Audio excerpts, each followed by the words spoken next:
Olá, sejam todos bem-vindos a mais uma aula de História. Sou o professor Elvis. O tema de nossa aula de hoje será os povos persas. Vocês irão aprender sobre esses importantes povos da antiguidade, os persas. Os povos persas, eles iniciam a sua história habitando essa região aqui.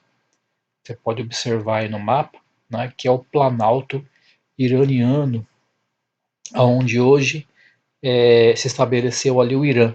Tá? Então, aonde hoje é o Irã, região do Irã, antigamente, lá na antiguidade, quem habitava ali eram os povos persas. Né? A principal atividade que os persas desenvolviam ali para sobreviver eram as atividades comerciais. Tá? A região do Planalto Iraniano não era uma região propícia para a agricultura. Havia uma pequena produção agrícola ali, tá? Mas não era o principal fator de sobrevivência dos persas naquela época.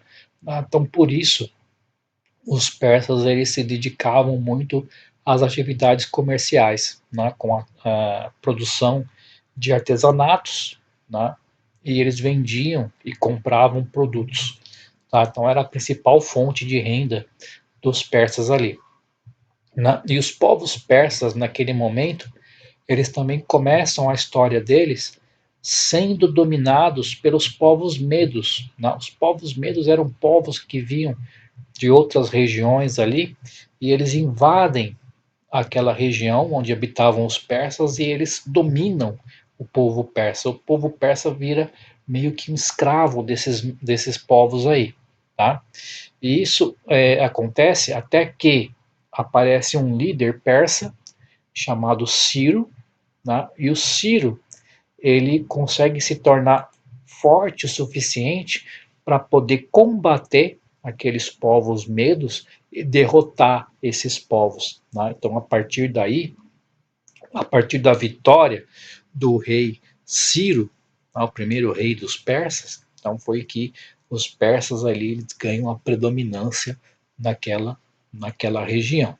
Tá? E é também a partir de Ciro que os persas eles começam a se expandir, né? Começam a dominar outras regiões, a fazer guerra, a invadir outras regiões e expandir o território deles. Tá? Quando morre o rei Ciro, assume no lugar dele o filho do Ciro, né, que é o Cambises, o rei Cambises. O rei Cambises, filho de Ciro, ele continua esse processo de expansão dos persas, né, e um grande fato, um grande acontecimento na época dele foi a conquista do Egito. Né, foi quando ele invade ali o Egito, né, ele conquista, né, o território dos egípcios ali. Tá? O rei Cambises ele fica pouco tempo lá. Né? Logo depois que ele conquistou o Egito, ele acaba sendo assassinado. Né? Ele é assassinado num complô que fizeram ali, e no lugar do Cambises surge um outro rei, que foi o Dario I. Né? Olha o Dario I ali. Que foi um outro grande rei persa, né? Porque foi através do Dario I, é que o Império Persa ele começa a crescer assim de uma forma gigantesca. Né? Ele começa a conquistar territórios, conquista território, conquista território, né? E o império fica gigantesco. Né? Nós chamamos esse império de Império Aquemênida. Tá? Império Aquemênida que foi fundado pelo rei persa Dario I. Tá? Então foi um período de grandes conquistas, um território muito grande, né? Tanto que Dario I começa a ter problemas de administração, porque você imagina um império gigantesco como esse aqui, você pode observar aqui no mapa, né, que pega aí uma grande extensão da Ásia, pega aí toda o Oriente Médio, pega aqui também essa região aqui do corredor sírio-palestino, pega também aqui o Egito, indo aqui um pouco também da Líbia, né? Então é uma região muito grande, muito extensa difícil de administrar, né? E aí, para facilitar essa questão da administração do império, o que faz o Dario I?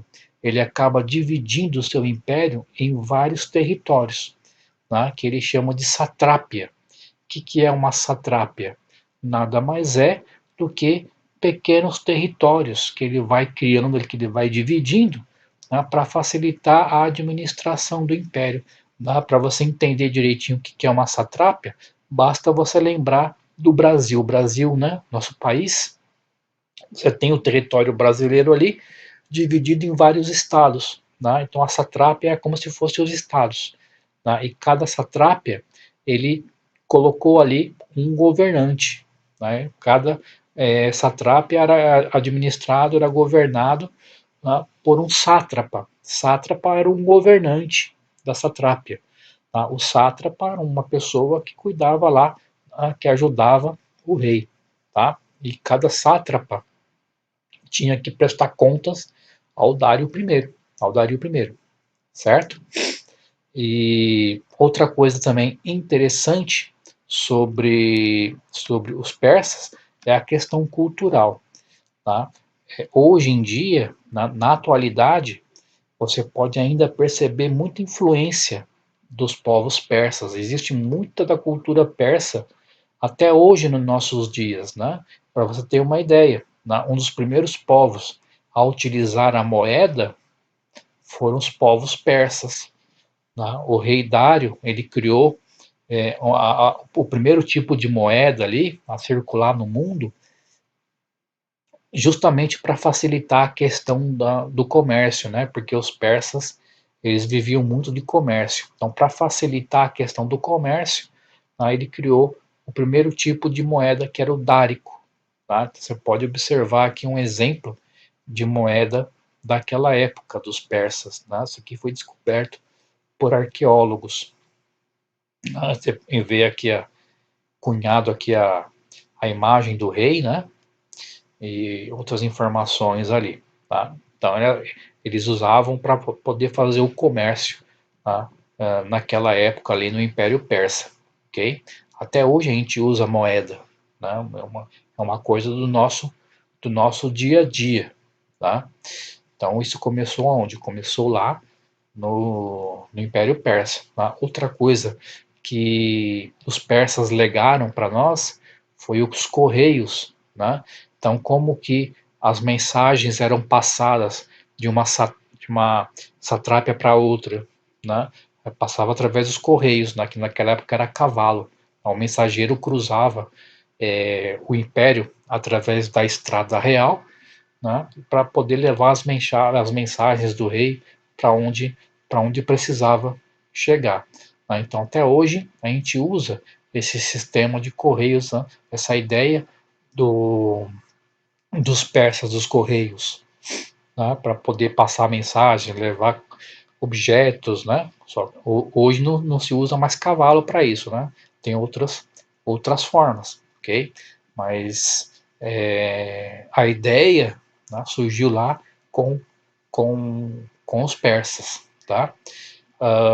Outra coisa interessante também é a questão da religião. A princípio, os persas eram povos politeístas. Tá? O que é um povo politeísta? É um povo que adora vários deuses. Eles rezavam, acreditavam para vários deuses, existiam vários deuses. Tá?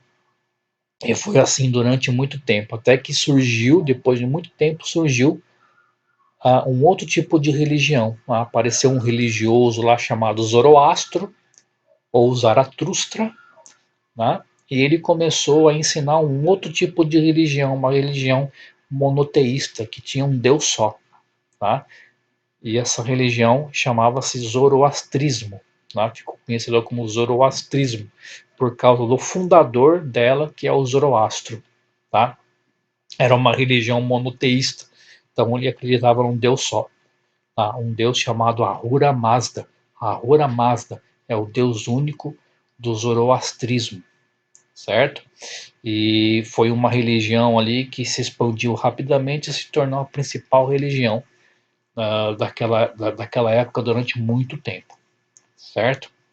Então, isso foi um pequeno resumo aí sobre os povos persas. Espero que vocês tenham gostado.